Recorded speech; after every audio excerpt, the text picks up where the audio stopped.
मुझे अच्छी तरह याद है, इस पे स्टेटमेंट मुफ्ती तकी उस्मानी साहब को और फिर आहिस्ता आहिस्ता बाकी लोगों का आया था। तो अब बड़ा खुल के उलमा इकराम इसके ऊपर बोले तो बड़ी अच्छी बात यह, दो चीज़ों का मैंने रिक्वेस्ट की थी, उसी वक्त बता दिया था। एक मैंने कहा था कि खौफ अब दिखाई देना शुरू हो गया है, ये इस्तिस्ना, ये कहानी सुना रहा है। दूसरा मैंने कहा था कि ये इस्लाम के मुताबिक नहीं है, और आज उलमा इकराम ने उसके ऊपर मोहर लगा दी कि वाकई ये गैर इस्लामी है। नाज़रीन, ये तो हो गया मौलवियों का मामला, एजेंसियों को मुसीबत पड़ी हुई है, मौलवियों को रोके कैसे। लेकिन हैरत तौर पर ताहिर अशरफी के लिए लड़कियों के कुछ अकाउंट्स एक्टिव हो गए।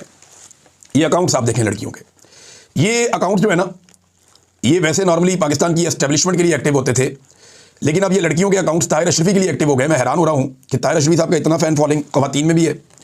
एक सुमेरा खान है, इन्होंने ट्वीट किया उनके हक़ में। एक अरूज खान है, इन्होंने ट्वीट किया। एक कशमाला मुराद हैं, फिर एक और डॉक्टर इरम खान हैं, और बहुत सारी हैं। मतलब किस किस का मैं आपको नाम बताऊं, बहुत सारे फेक भी हैं बीच में ना। उम्मे हरीम भी आपको याद है हुआ करती थी, एक अमार सुलंगी भी हुआ करता था।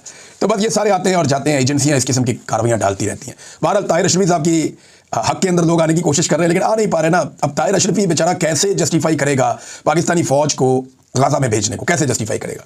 सवाल पैदा होता है ना, कैसे जस्टिफाई करेगा? दूसरा, ताहिर अशरफी ताहयात इस्तिस्ना को कैसे जस्टिफाई करेगा? कैसे, हाउ इज़ इट पॉसिबल कि वो इसको जस्टिफाई कर दे?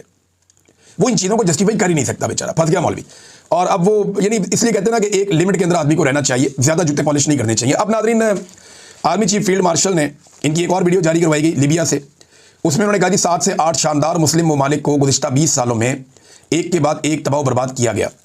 आज कोई कानून की हुक्मरानी नहीं है, जंगल का कानून है, जिसकी लाठी उसकी भैंस है, और जालिम कोई और है। फिर उन्होंने नाम नहीं लिया कि ये सब किया किसने। देखिए ममालिक कौन से हैं? अफगानिस्तान तबाह हुआ, इराक के साथ क्या किया गया, लीबिया उन ममालिक में एक है, शाम है, फ़लस्तीन है, यमन है, मिस्र है, लबनान है। यही मुल्क है जहाँ पे ज़्यादातर हालात ख़राब किए गए।